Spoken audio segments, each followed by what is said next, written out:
Welcome back to the Philly Film Room podcast. Along with co-host Eric Sidewater, I'm Nick Waters, and today we're going to be talking about the draft and recapping and giving out our draft grades.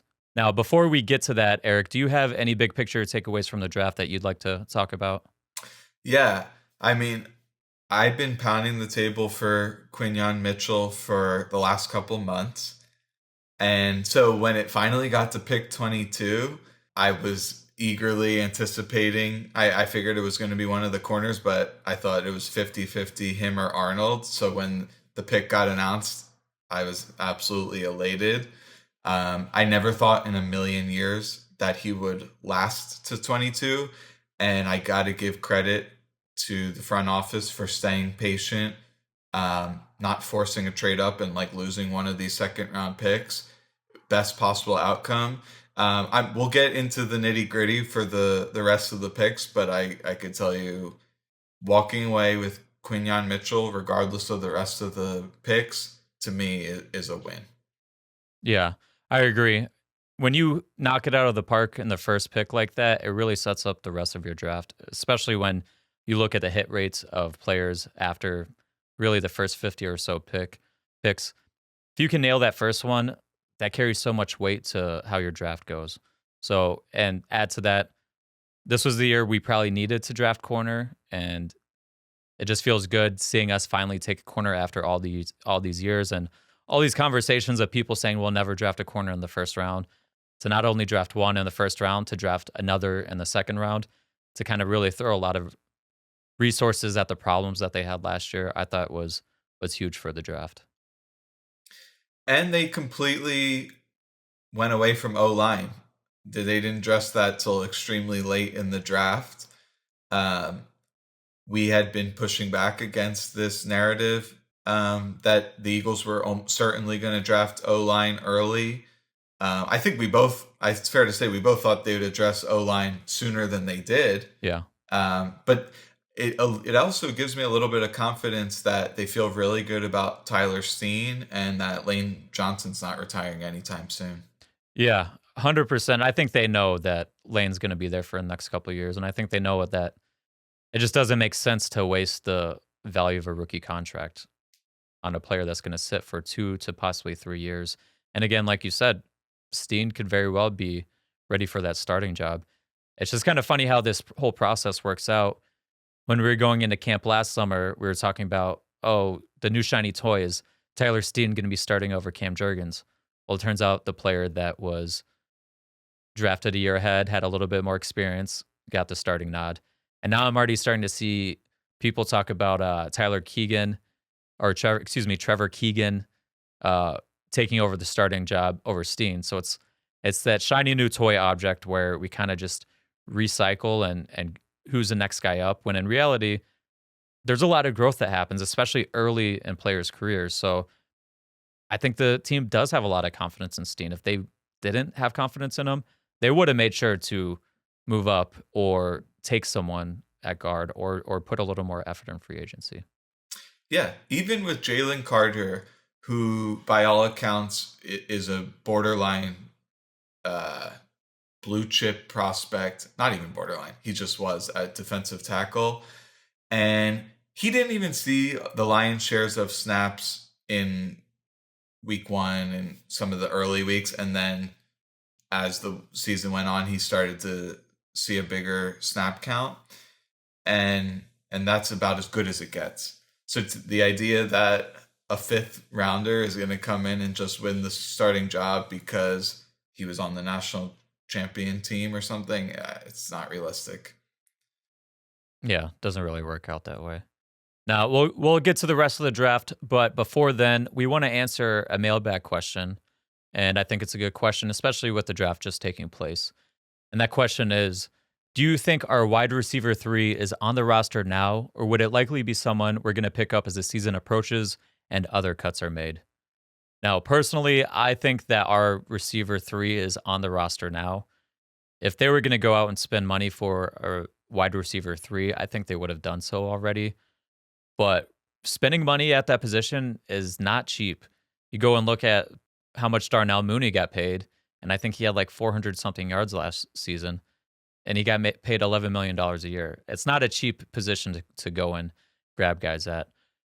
On top of that, they signed 2 players in free agency at low money deals in Paris Campbell and Devontae Parker.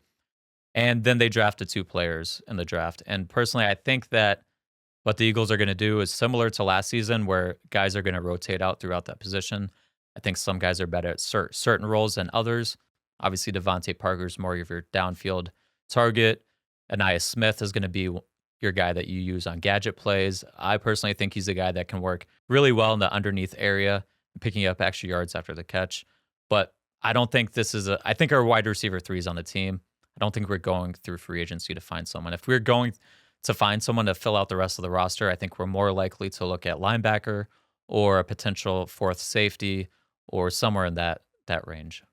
Yeah, definitely. And we did speak offline that regardless of who the wide receiver 3 is on the roster, they're not going to see that many targets.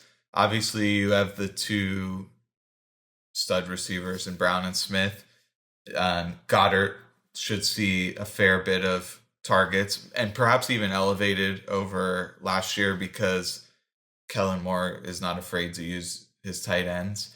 And then Barkley, I expect that they'll have a little bit more receiving out of the running backs. Now, when we got Swift, everyone expected him to get a bunch of targets, and it just didn't materialize.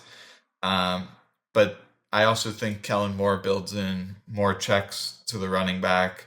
All that to say, are you going to invest big resources in a guy who's going to see maximum like 50 targets? Doesn't really make sense. So I totally agree that the rotational method is what they're going to employ. And kind of before we get into the draft, I think this is something that seems to be a theme of the offseason, which is they really want a lot of competition. And so you have all these people in the secondary. You have, as we just talked about, you have all these guys competing for the wide receiver 3 position. It looks like there's going to be competition for the kick and punt returning, and even at right guard. So this is something that Howie mentioned in a recent interview, and I think overall that's a healthy thing. Yeah, definitely. Competition is always healthy, and I think we're going to see a lot of that this summer. And like you said, the player who plays this position is going to get max 50 targets, and I think that's being very generous.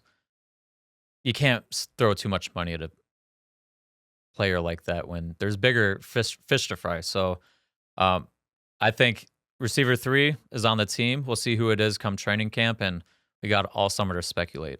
But having said that, I think let's move on to the draft now, and we want to jump in and give some draft grades.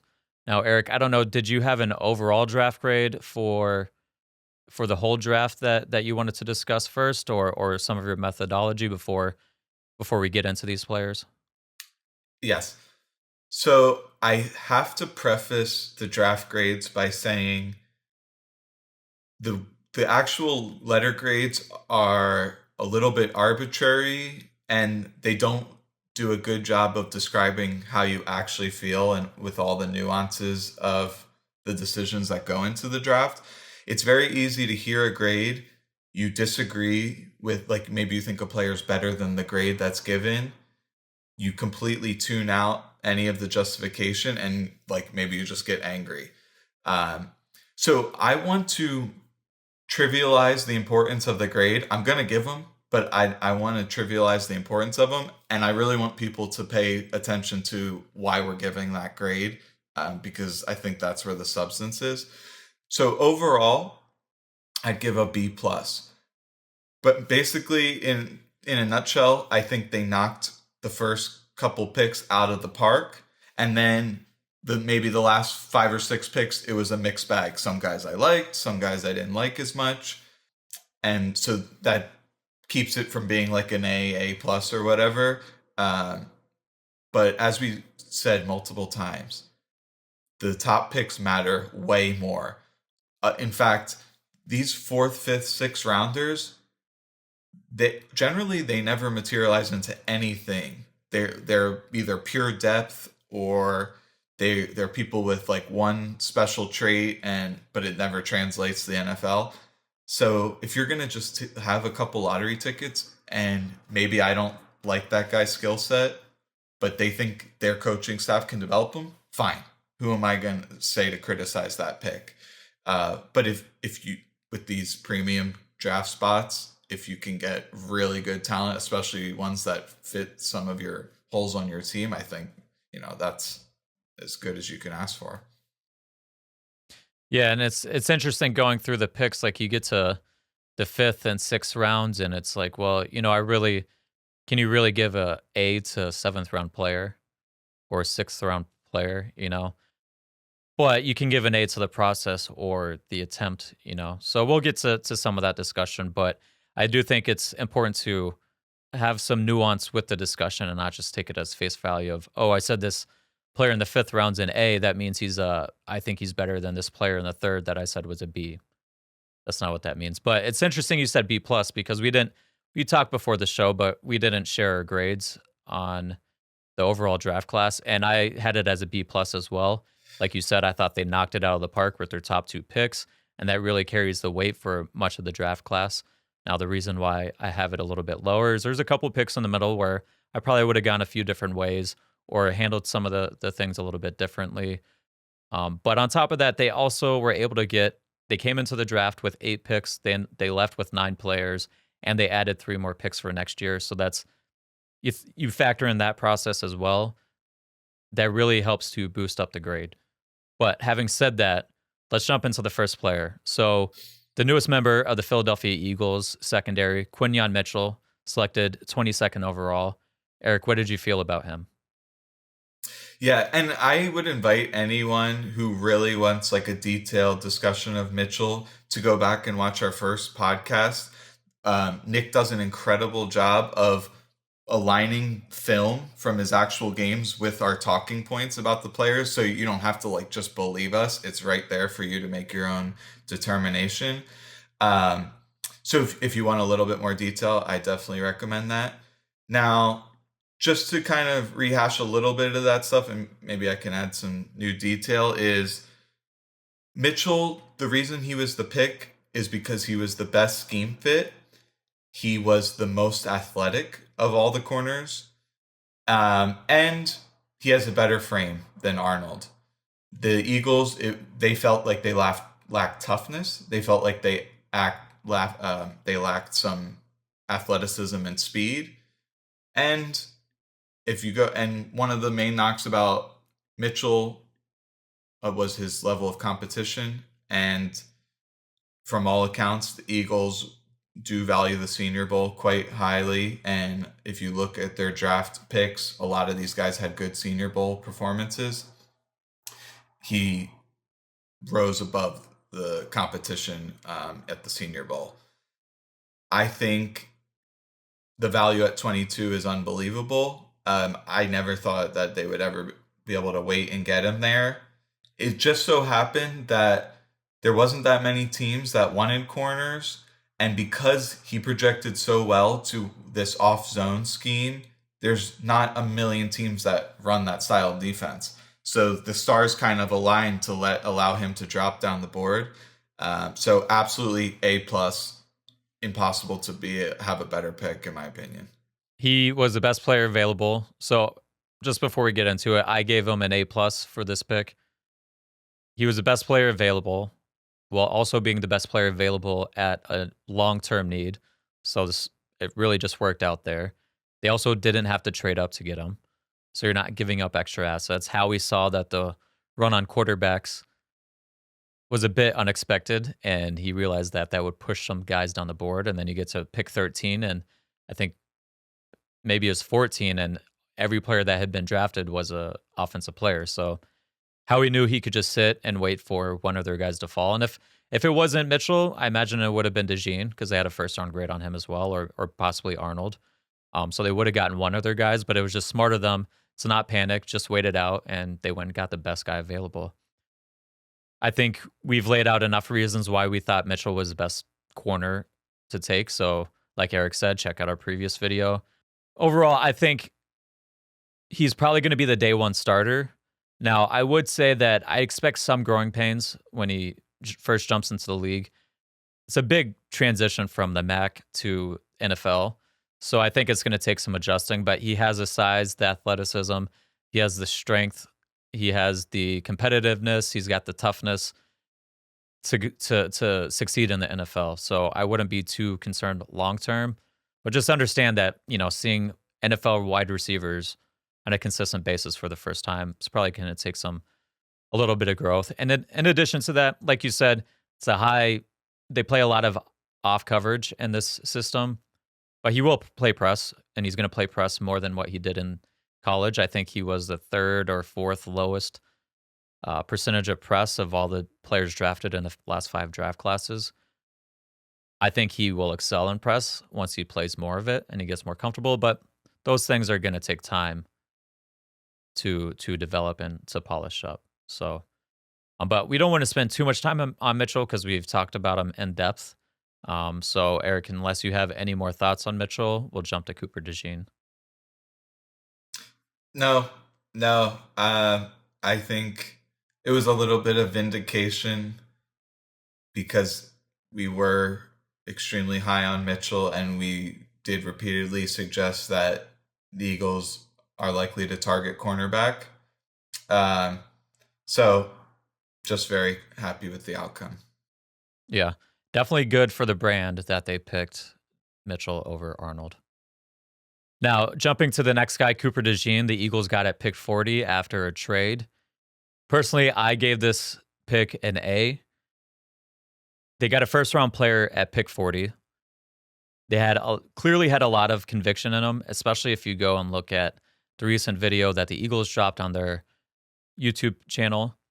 You could just tell that they really loved this guy and really wanted him on the team, and they made sure to go and get him. They traded 2 seconds for him, but where the Eagles were drafting at picks 50 and 53, the hit rates really start to drop once you get around that area of the draft. So I think it's smart if you are in that part of the second round to start thinking about, hey, can I jump up and grab a guy that's falling? There's usually a few players that fall to the early portion of the second round every single year that end up being extremely good football players. And DeJean really fits the bill for that player. So I thought it was a home run to go and get DeJean. And I think the thing that I'm happiest about is that it sounds like he's going to play all over. They've talked to him about playing outside, inside, and at safety. And I think he's a player that's best utilized at the safety position or in the slot. At the end of the day, I think he's best used playing all over the field. He's a defensive chess piece that you can use and really excel and fill in for a lot of places on your defense. Now, if he does move to safety, which I don't think is the plan right out of the gate, I think he'll play more outside, or he'll play probably more big nickel role early, or just maybe just straight up nickel. We'll see what happens. If he does move to safety, just be patient with him. It's a new position. He really doesn't have any snaps playing safety. And there's it's not just about your play when you play safety. There's a whole lot more communication that goes on. You now have to communicate with the corners to either side, the other guy at safety. You have to communicate with the linebackers, and you have to be one of the voices on the defense when you're playing safety. And for a guy that's never played that position before, those things take some time to get to. Now, it does create a logjam in the DB room getting both of these guys, but I think that's something we can talk about in a minute. Eric, what are your thoughts on this pick? Yeah. So my grade was A minus. I think a lot of the reasons that they were able to get Mitchell also apply to DeJean, where he projected extremely well as an off-zone cover 3 style corner like he did at Iowa. There was questions about him being able to play press man. There's questions about him being able to play a true nickel and match up with quick slots because of some of the lateral or change of direction question marks. One of the things I was thinking about after they drafted him is I do think he will play a fair bit of safety, and they're gonna play a ton of dime, meaning they're gonna have 6 defensive backs on the field in obvious passing situations, and he could be anywhere you want him in those situations. He could be outside, inside. He could play as another linebacker. He could, or as a deep safety. um, which is awesome because, as you mentioned, Fangio definitely the safety role is one that is versatile. It's kind of a positionless system where there's no real free safety and strong safety. On any given snap, they will change their roles. And the good news is DeJean can fill both of those roles because he's physical and can mix it up in the run game, and he's got good linear speed and zone eyes to be able to play deep. So the style of play is a match made in heaven, and so the value at 40 is extremely good. The only reason I don't give it like an A plus is kind of because there was a few question marks I had about DeJean, as I just mentioned, some of the change of direction abilities that might mitigate the potential of playing him heavily in the slot like Kyle Hamilton does. I thought some of the ball production was attributable to like really bad quarterbacks, and it's like how much of that will translate to the NFL. Now, if he's playing in the safety position, I think he might have a ton of opportunities to get interceptions. I don't necessarily think he would, though how conservative he plays on the outside, that he would have a lot of ball production if he played like predominantly outside corner. So I'm definitely warming up to his potential at safety. And this is something I mentioned when we talked about the first round corners, which is while he has really good play strength, he will block shed, and he's a willing and capable tackler. I would not describe him as a highly aggressive playmaking tackler where there's going to be a guy in the open field and he comes flying in like Sidney Brown or even Blankenship at times and stops the guy dead in their tracks. I think he kind of lets the guy come to him a little bit more and then makes the tackle. So it's a little bit more of a conservative flavor, which the Fangio style of defense kind of invites that. It's like, if you're going to beat us, it's death by 1,000 cuts. So if you can make those tackles at when like first contact and you can keep all the passes underneath, generally that's conducive to success. So all that to say, I'm that's no real why it's not an A plus, but overall very solid. Yeah, and his versatility really comes in hand when you get to the middle of the season and half your DBs are injured. To have a guy that can fill in multiple spots is huge and cannot be understated, especially with who we've had it and the defensive backfield recently. You have Maddox, who hasn't been able to stay healthy. You have Chauncey Gardner-Johnson, who has dealt with a lot of injuries over the past 2 years. Having a guy like DeJean that can play multiple spots really helps. Now, I do think it kind of creates a logjam in the DB room. So DeJean's kind of the wild card. We don't really know where he's going to play predominantly. But if you let's just look through the rundown of the cornerback room. Outside, you currently have Slay, Quinyon, James Bradbury, who I think will probably get cut. But even then, you still have Ringo, you got Ricks, Josh Jobe, who will probably be cut.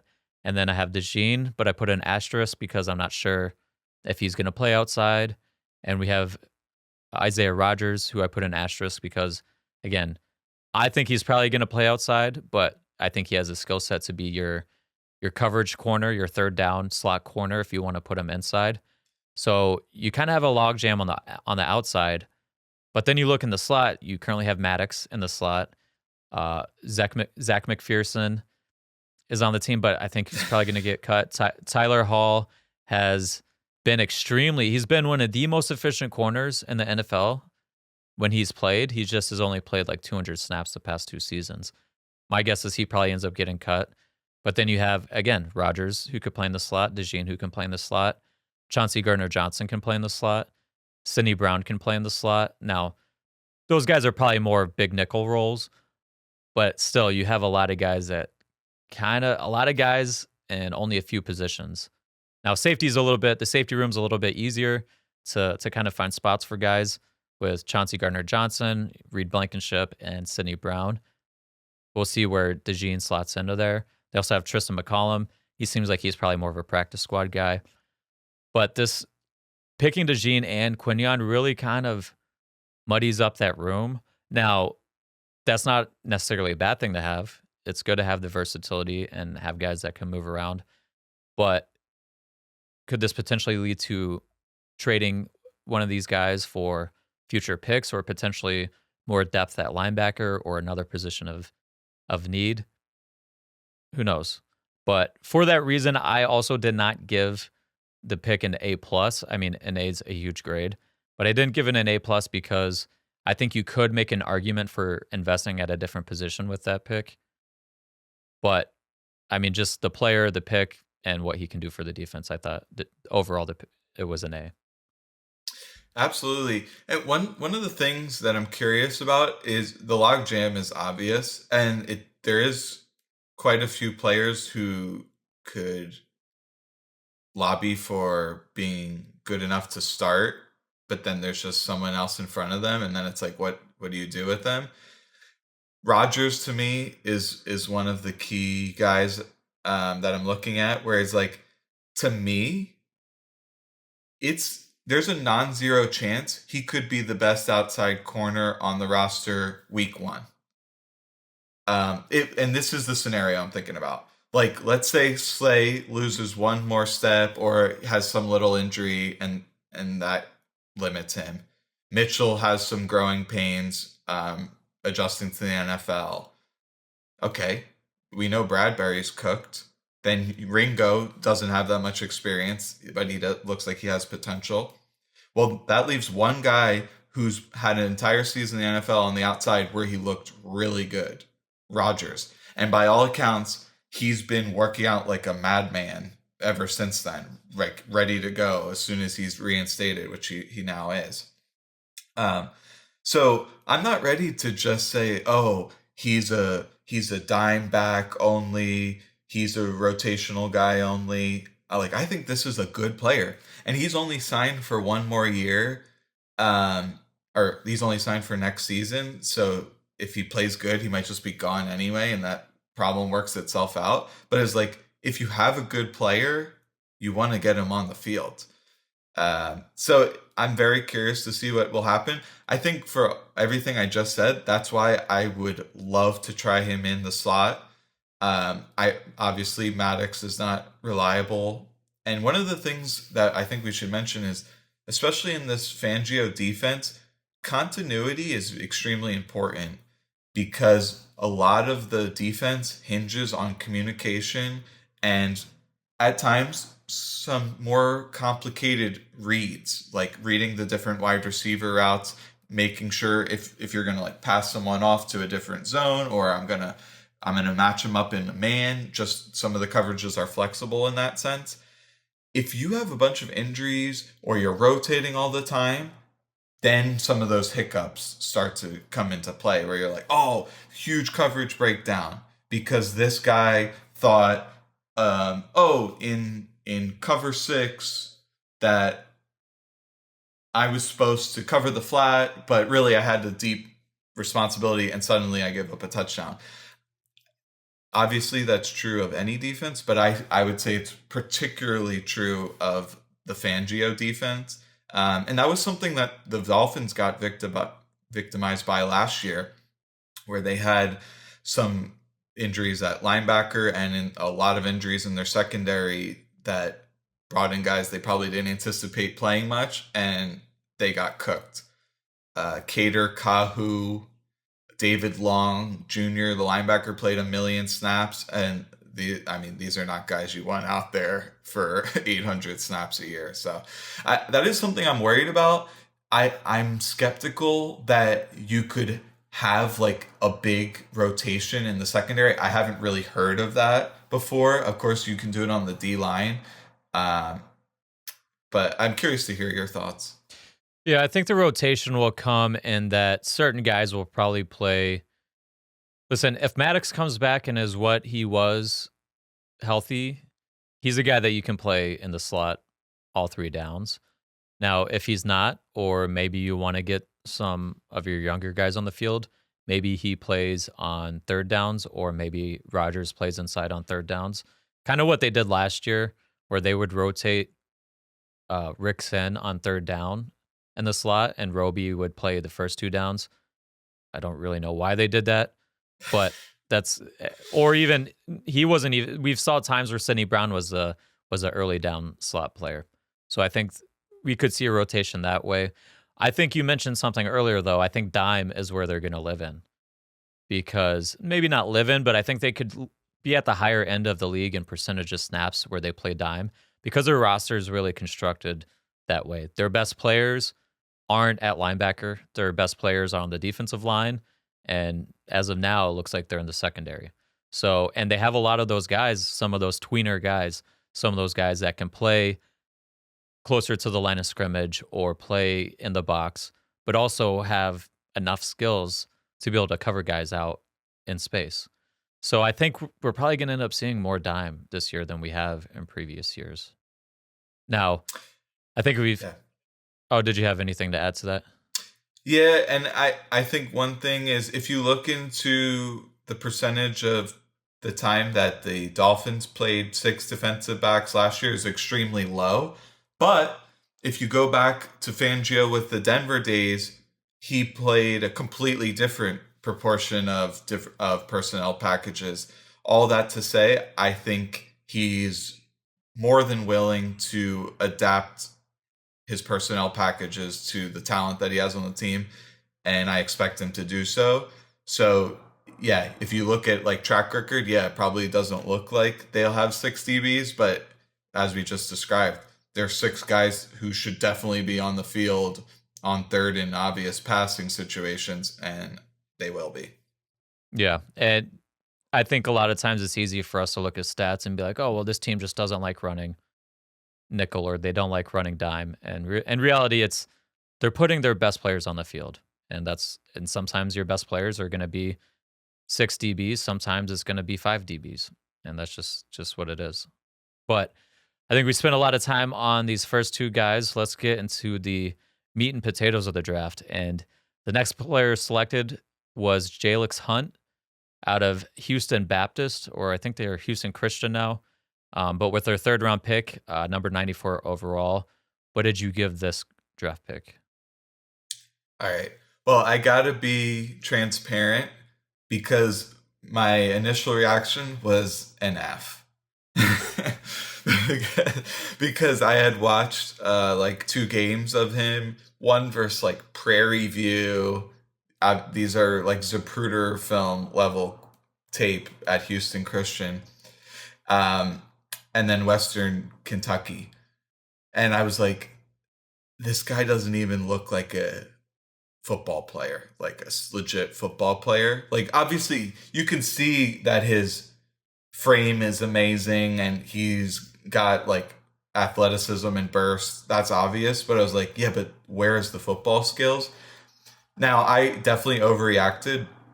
My new grade is a C, which is mostly based on the fact that I thought 94 was a rich draft pick for someone that was such a developmental prospect who's also on the older side. Now, if everything was the same, but he was 21, I would look at this a lot with a more rose-colored glasses. But he's not. I think he's 23 already. So if he's this raw in 23, it's like, man, they're going to have to dedicate a lot of time and effort, like within his positional coaching, to develop this guy. We talked briefly offline that we don't think he'll see the field much at all year one, and then maybe they'll start to bring him in year two, especially if like Sweat is off the roster. He projects as a situational pass rusher. I did watch some Senior Bowl stuff where he looked better.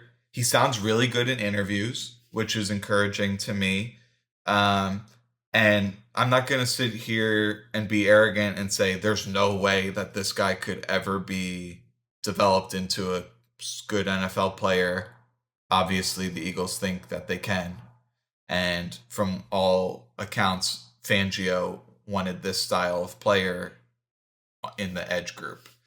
And we should talk about him a little bit more, which was he used to be a safety at Cornell and was only 210 pounds, and now he's 250 plus pounds as an edge rusher. That's a unique journey. So we know the Fangio edge rushers maybe 10 to 20% of the time will drop into small little zones. Well, he projects to do really good in that role, which is encouraging. So yeah, two things kind of were true. If he were 21 years old, or if they drafted him in the 5th round, I would say awesome pick. But for both of those reasons, my expectations are tempered. Yeah, and I've been trying to upload a video detailing Jalyx Hunt for like the past 6 hours, but for whatever reason, YouTube is like not uploading it. So I'll have a more in-depth breakdown on just who he is currently, his skills, what he needs to work on, and how he'll fit into the defense. But I'm with you. I gave it a C because, like you said, an older player that's considered a multi-year project, he might not get on the field next year. And if he does, he's probably just a rotational player. I wouldn't even think that if he does get on the field that he's going to be used as the edge rusher more so, as a guy that's probably going to drop in coverage more often. If you look at some of the defenses around the league, especially the defenses that run these 3-4 style of defenses, uh, they use their Sam linebackers and put them on the side that's going to drop into coverage. I think we could see a role like that with Hunt. I think that's how he sees the field earliest, is just getting proficient in coverage. He's got a long way to go as a pass rusher. Now he has this skills and the traits to become a solid pass rusher, but I think it's going to take some time. Like you said, he was a smaller player. He played receiver and safety in high school, and then he grew into a defensive end. With that, though, is the strength takes a little bit of time to catch up to the size, and I don't think he has that play strength right now that you'd want out of an NFL player. And then on top of that, he's a very high-legged, high-waisted player, and you can kind of see that. And when he's trying to bend and corner around the edge, I don't think he has that good of bend, and that's going to be an issue if you're going to be a guy that's going to become a high pressure and sack rate guy. And we'll see if he can overcome that. But like you said, he's a 23-year-old multi-year project. That's tough for me to give a high grade to that player when you take him with pick 94, especially when there was a lot of players they passed on. I shouldn't say a lot, but there was a few players they passed on that I think they really could have gone with that are going to be players that play and makes significant impacts on their team early. I'm not saying they're going to be Pro Bowl players, but I could see some of these guys getting 50 to 70 targets. I could see a guy like they passed on Peyton Wilson. He's going to play early in his career, and he's going to play a lot. Now, does he flame out a little earlier because of injury concerns? That's possible, but at least we know he's going to play. Jalyx Hunt might never play, and we passed on guys that are going to make impacts. Another guy I would have loved is Javon Baker. I would have taken Javon Baker in the second in a normal receiver draft class, but there was so many good receivers that there was a handful of guys that got pushed later into the draft that are going to be really good players, and I thought Javon Baker was one. Now, even earlier, they traded back from 80 earlier in the draft. They passed on guys like Jermaine Burton, who I thought was a player that I also would have taken in the second in a normal draft year. Christian Haynes at guard, Marshawn Lloyd at running back. I think those guys would have given you an upgrade over the players that they did end up picking at those same positions later in the draft. All for a guy that, again, might not ever see the field. So, to me, I'm giving him a C, not so much about the player, it's about where the player was picked. If I'm taking a project player, I'm going to wait until I have some guy where we're at the point in the draft where I'm not seeing a whole lot of guys that can make impacts for me early in their career. Once you start getting to those players where they have high upside due to their athleticism, but are pretty raw, or they're players that are really good players, but they just don't have that upside. That's when I start wanting to take some of these swings. But it just, to me, it just didn't make a lot of sense to use that pick right there. Yeah, the level of competition, we're not talking about the MAC. Like, people critique Quinyon Mitchell because he played in the MAC. We're not talking about the MAC. We're talking about the Ohio Valley Conference, where when these teams play Division 1 competition, they lose by 50. There's never been a good edge from this conference in the history of the NFL.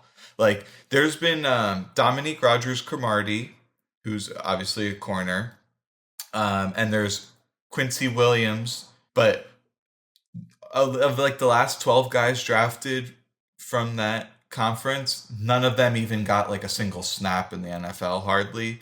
So the track record's really bad, which means he would have to be an exception to the rule. Now, he does have a unique story with an enigmatic skill set, and Fangio liked him, and I hear he's tough to please. So who knows? I think Yeah.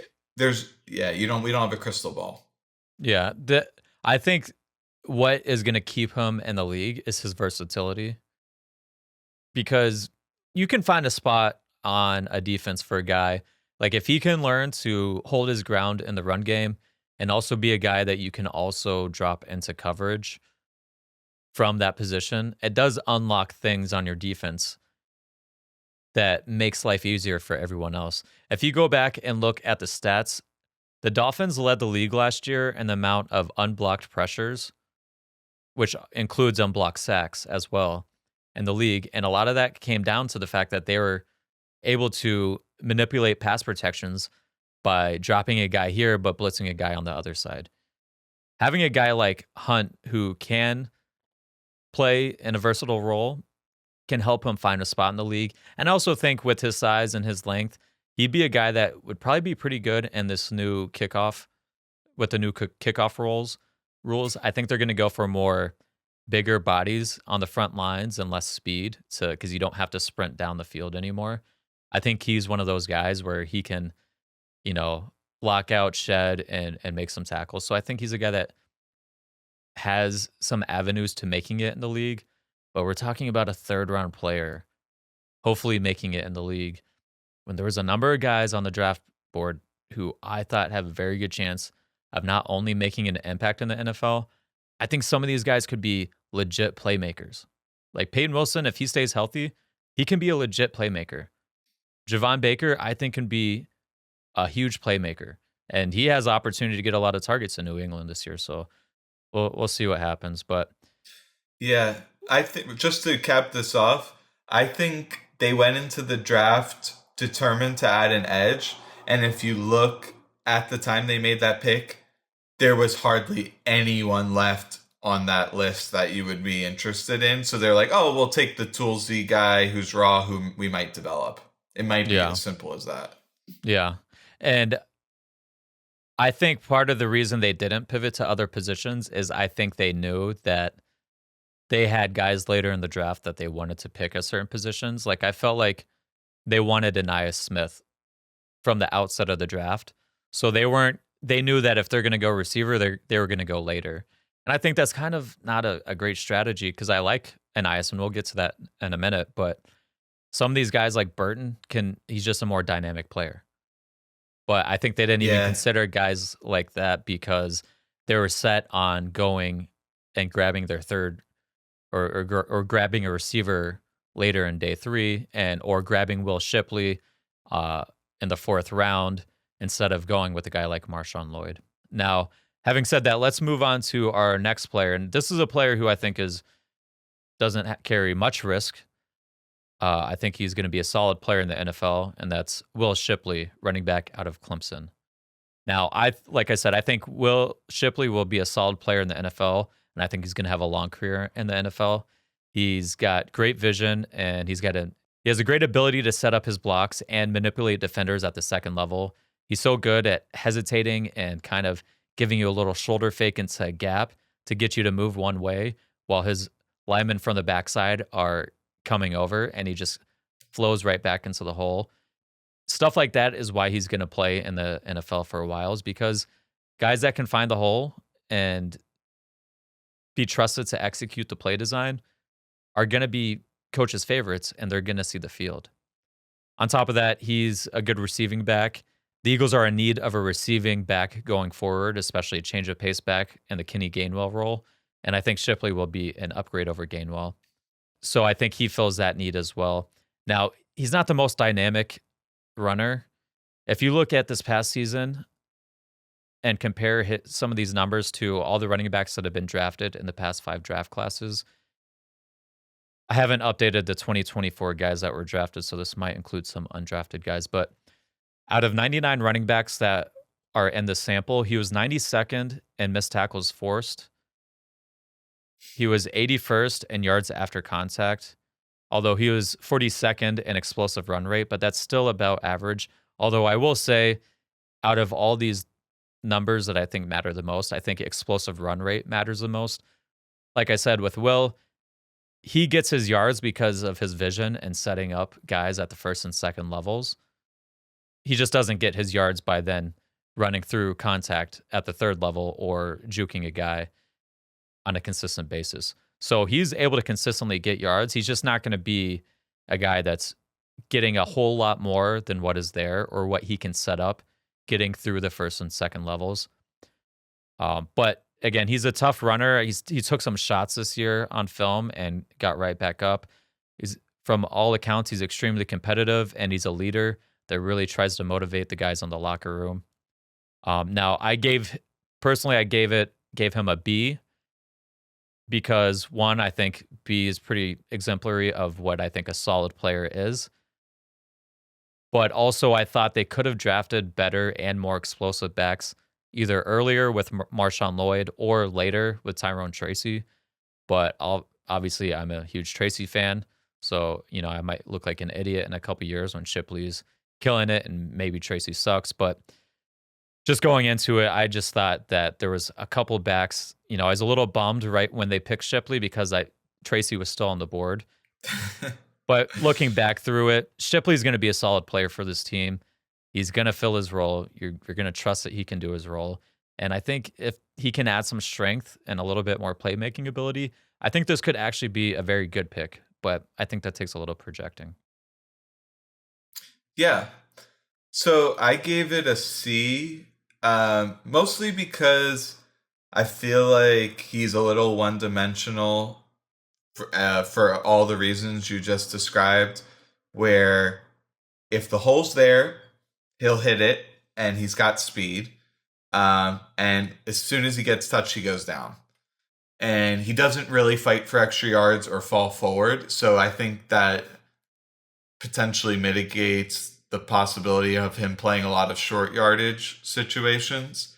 Now, obviously, you hope Saquon is carrying all of that burden. I didn't extensively look into this, but from all reports, he's mediocre to potentially below average in pass protection. He does have some receiving chops. So it's like one of the criticisms I had about how the Eagles use their backs in past years was they'd bring Swift on, and there was only a certain subset of ways that he would be used on a given play, and then they'd bring in Gainwell, and it almost became predictable the type of plays they would do based off what running back was in the game. Like if Gainwell's in, maybe he'll stay in and pass protect on a pass play, but they would rarely do that for Swift. So I think Shipley could fall victim to that, where it's here comes Shipley. We know what they're doing. It's either some kind of halfback screen to him, or they're sending him out on some little swing route, and he's not going to be very valuable in pass pro. But for that limited role that he likely will fill, I think he's pretty solid at it. He's definitely fast. He's got good change of direction abilities, although it doesn't really translate to juking people in the open field. you can really see that he was a lacrosse player the way he runs, and I believe that he would be like a professional lacrosse player. Apparently he has an incredible pedigree for that, and it comes across in how he runs. So yeah, it's like it's not a terrible pick. I'm not sure how many running backs that were drafted after him that I would have like greatly preferred. You persuaded me on Tracy, although let's just pretend there's a play where the defense like completely misses their run fit and it's right in the open field. Shipley is going to gain way more yards than Tracy because after 30 yards, Tracy just completely runs out of gas and just pretty much either falls on the ground or goes out of bounds, whereas Shipley has the home run speed. So that's nice. Like he has that big playability, although the only way he'll get it is if he's untouched. So yeah, overall, like if someone said no, I really think it's a B minus, I could be persuaded on that. Kind of remains to be seen. Now he's like measures in at 206, but he kind of played like a back who was 190. So if he can play like a back who's closer to 210, then I would be a lot more positive about for my grade. Yeah, and he's one of the younger prospects, especially at running back in this class. He's 21 currently. I think he turns 22 at the beginning of camp. So he does have some time to add some size and some strength. So it's possible that he could get better in those areas that he's weak in. I think for me, I gave it a B because, like you said, looking through who the running backs were that went after him, I think Isaac Rendo went right after him. I know people love the 40 time. I think Will Shipley's a better running back than Isaac Rendo currently. Could he become? I think Rendo, if he gets it all figured out, could become a better player than Shipley. He has a higher ceiling.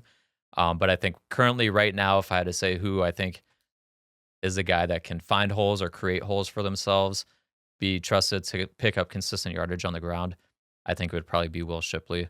But Tracy was really the only back after Shipley got picked that I really wanted over him. After that, it's kind of, I think Shipley was probably one of the better picks at that point in time. Now, in terms of giving it a B, you're not finding too many A players in the fourth round. I think at this point in time, you're trying to find guys that are going to be either sort of your high upside, home run swings, or your guy, or the guys that can fill specific roles for you. And Shipley's going to be a guy that fills a very specific role for the Eagles, and he's going to get playing time. So for that reason, finding a guy in the fourth round that is going to be a player for your team, to me, I think that puts you at least in the B minus category. And I think Shipley is going to be a solid player. So that's why I ended up giving him a B.